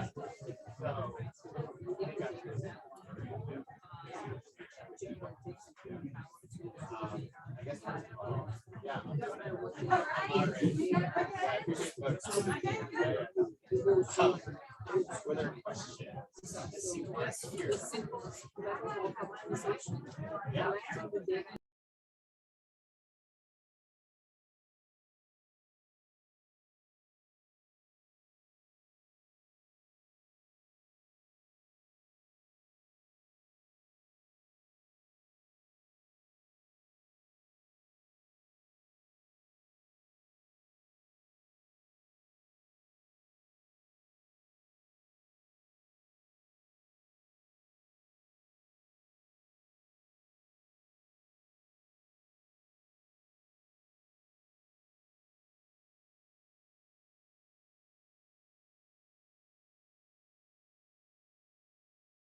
and so therefore I have to come up here and speak again. Okay, so I think one of the most important points at our table in theme 1, the material scale, is summarized by saying we revealed our dirty little secret about our discipline. Material scientists rarely do life cycle analysis. And when we're thinking about deploying technologies in the field, this is something obviously that becomes critical. Informatics, this idea that we're not just looking at the performance of the material, but we're considering its impact on the environment and the potential adoption by stakeholders. And so getting that data and feeding back into the process is critical. We talked a lot about the lanthanum-based materials that Yara highlighted, and I just wanted to reiterate to everyone, we're not advocating for lanthanum-based materials. We're a basic science research center, and so we want to understand fundamental phenomena. And we want to understand for a commercial technology that's out there now that utilize lanthanum-based materials. It's called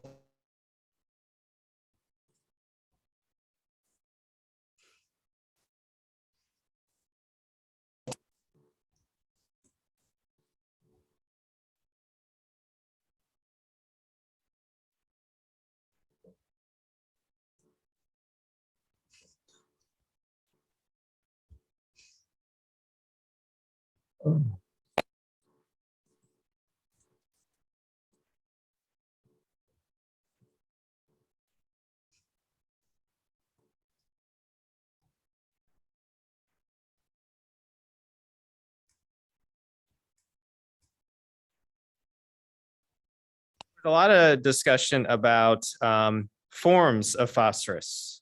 What forms of phosphorus are we targeting?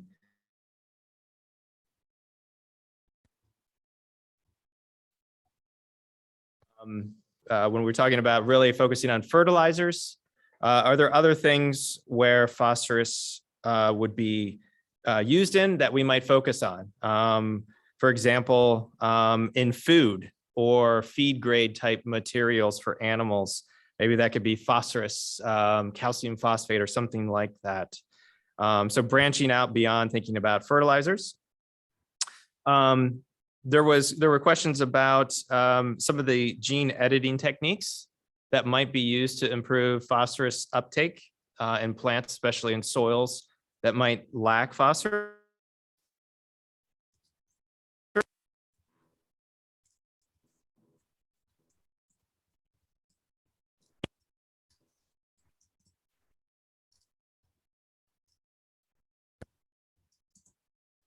About the data on phosphorus and I think this relates to theme 3 was the phosphorus flows and some good points made about making sure we're thinking about comparisons between the kinds of phosphorus flows coming out of phosphate mines versus what's available in wastes, and maybe drilling down specifically as a starting point as to North Carolina, because we've got some data, although it's pointed out that we do lack some data on phosphorus on fertilizers in use in North Carolina, the mines in North Carolina, and then comparing that, for example, to the phosphorus availability in a lot of the manures in the state. So again, getting back to flows and balances. And then the last couple of questions related to what do you want to hear from STEPS every year? One was, is there more about money for small scale research in phosphorus? I can't answer that one. And then a good one was hearing more about the synergies between the themes. So as we're working across theme 1, theme 2, theme 3, can we share stories along the way about those interactions and how maybe we've moved the needle a little bit farther than if we had just been working in a single theme alone? Thank you so much. That was really interesting. Thank you. Owen, let's hear from your table.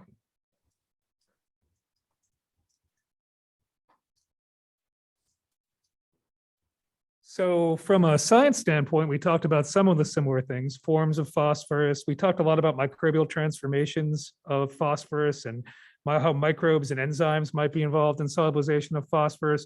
We also talked about analytics and the importance of it. But most of what we talked about was the organization of steps and how to try to get synergies from different themes working together, and also how companies can build into this. So there was a lot of interest in how we could all work together to try to attack some of these complicated problems, which I think indicates that today was probably a success and that we probably need to do it again at some point. Wonderful. And yes, this is in the works, or this is our plan that this is the first time that we'll have this emerging research showcase, and we'd like to have another follow-on series after this.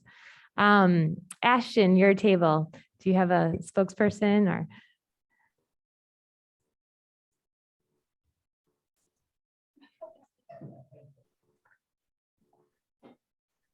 All right. Thank you for being the spokesperson at 9 months pregnant.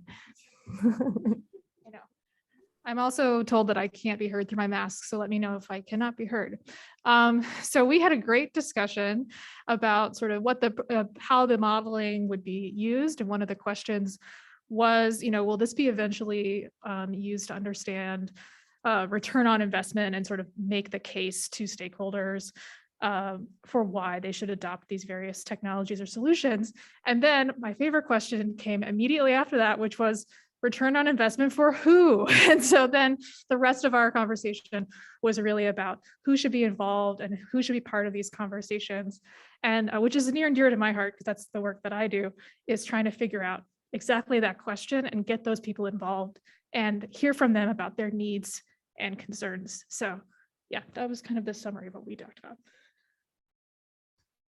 Thank you so much. I should have mentioned earlier that I'm one of the co-leads of knowledge transfer, along with Matt Schultz, who's online, who's the other co-lead of knowledge transfer. And Ashton's been helping us with an aspect of our knowledge transfer component to understand stakeholder needs and perceptions and concerns. So stay tuned for more information from us. You might get an email about a survey or something like that. Anyway, Ross, your table.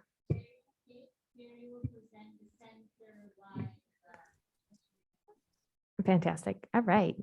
Here's Carrie from RTI International. Thanks, Kara. Thanks, Ross. So our discussion did mostly stay kind of at the high level, the center level. We did talk about a few tactical things, the importance of that, the important role that regulations will play in the adoption of our technologies, and the need to think about that and engage with regulators early in the process, maybe the need to add that into some of our research activities in the future.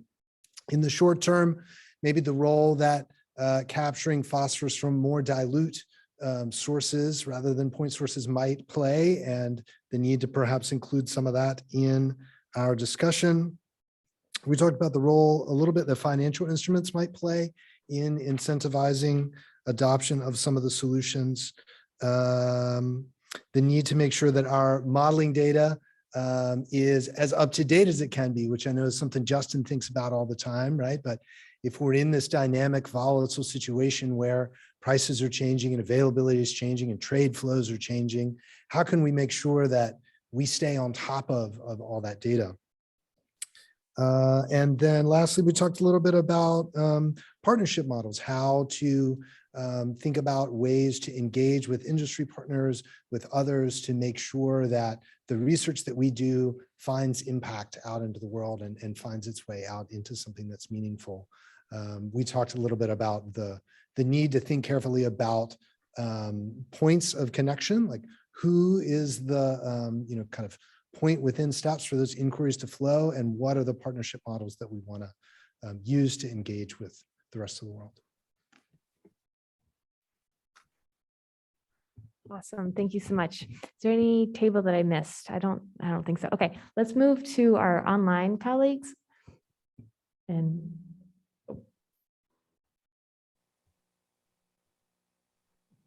hello, can you hear us?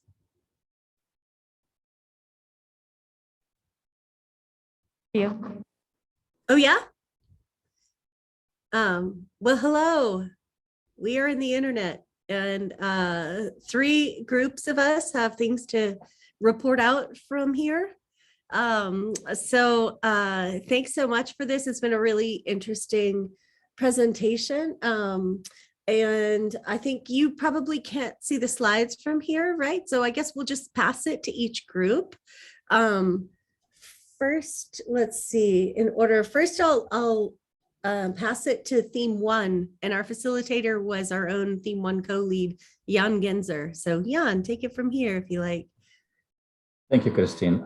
First of all, I want to express my thanks to Yara for being a great trooper and giving the presentation. We thought it would be so much easier if she does the slide advancing rather than me having another faux pas like during the site visit with the MS7. I could not advance my slides, so I didn't want to repeat that.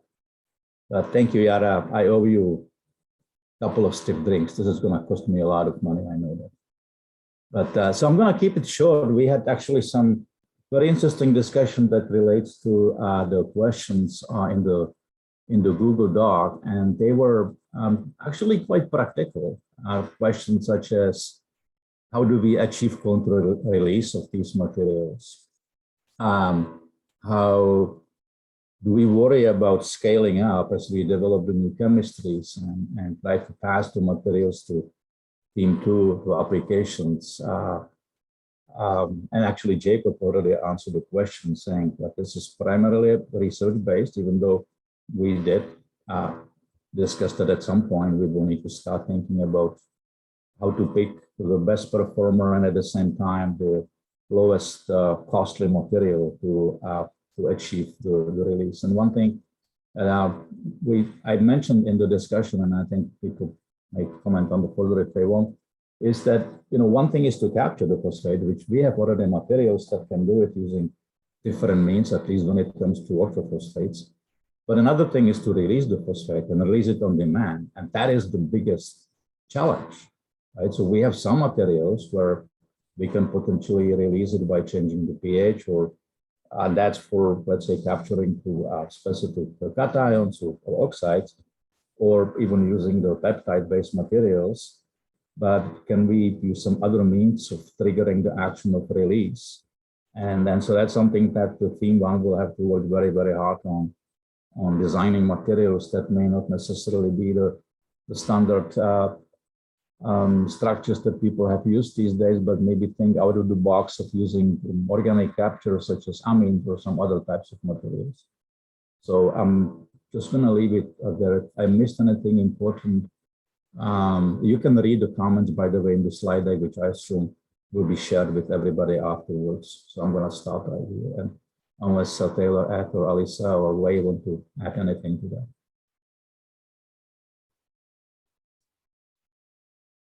Well, thank you so much, Jan. That sounds great.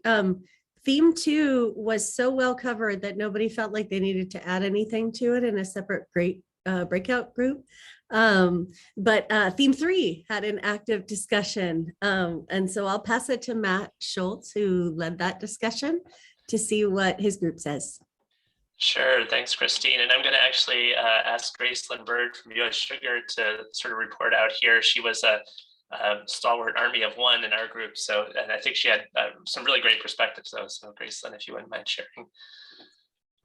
Hi, everybody. Like Matt said, my name is Gracelyn Bird. I'm an agronomist at US Sugar in Clewiston, Florida. And I also get to work with some other crops down here in the Eastern Seed Board's salad bowl is what we like to call it.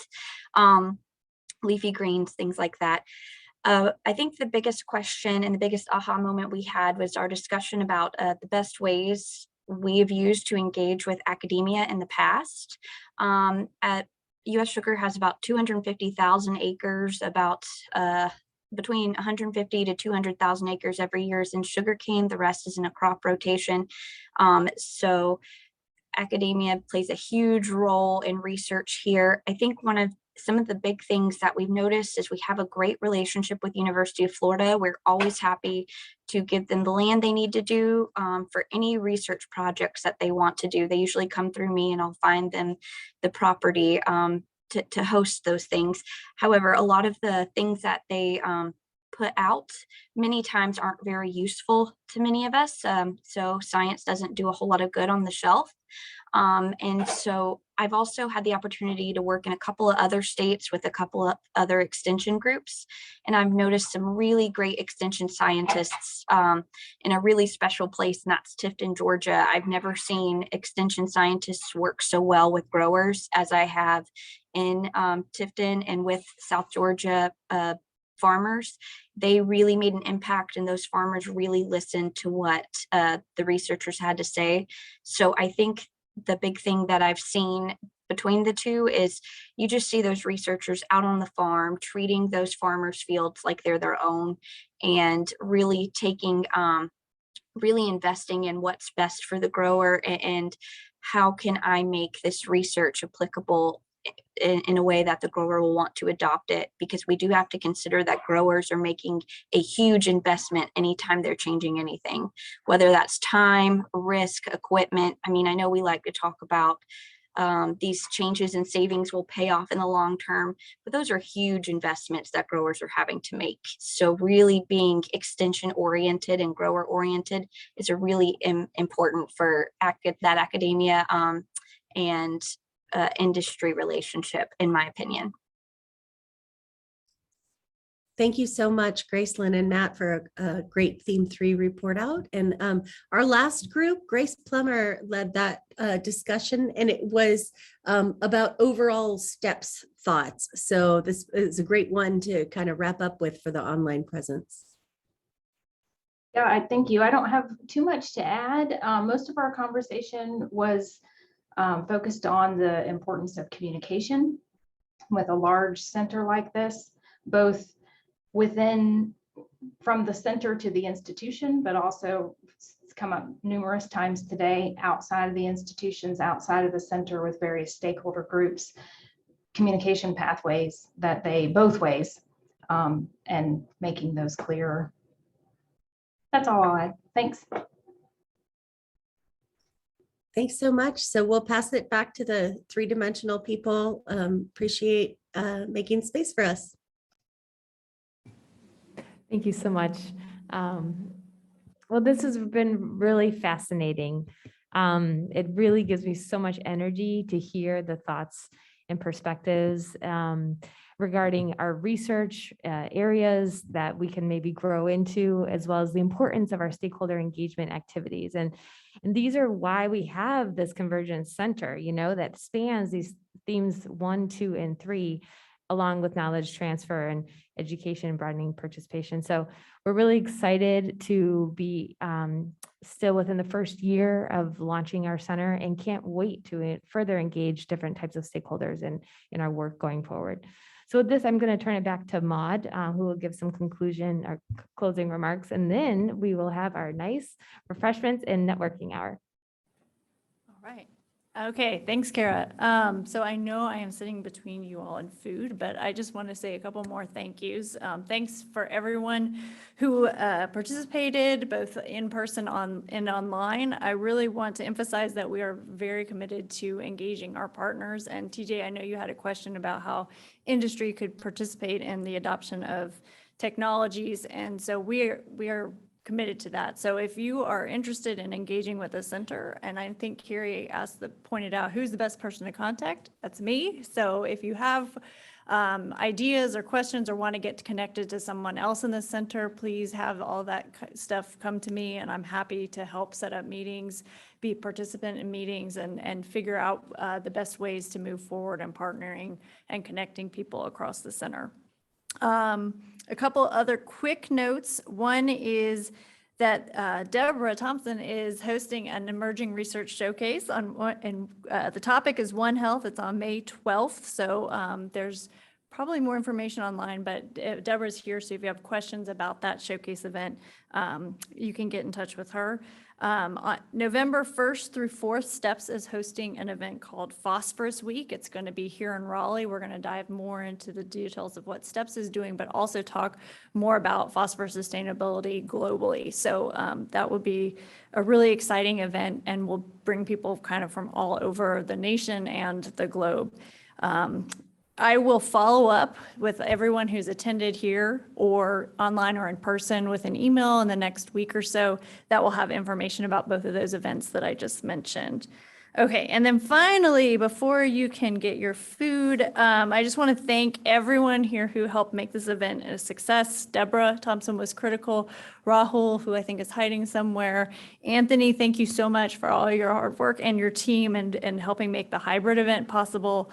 All of our speakers, Kara helping with the stakeholder engagement, our people who are online, Christine, Matt, Grace, and Jan. Verdesian, again, once more for sponsoring the event. And I'm sure I missed someone, all of our people who have been here today that from the STEP side that have been engaged in discussion. We really appreciate it. So with that, we are going to be done. Feel free to, if you have more ideas as you are perusing and talking to people, to write it down on a Post-it note. And we will certainly engage. Come talk to me if you're interested in learning more about the center and engaging with us later on. All right, let's eat.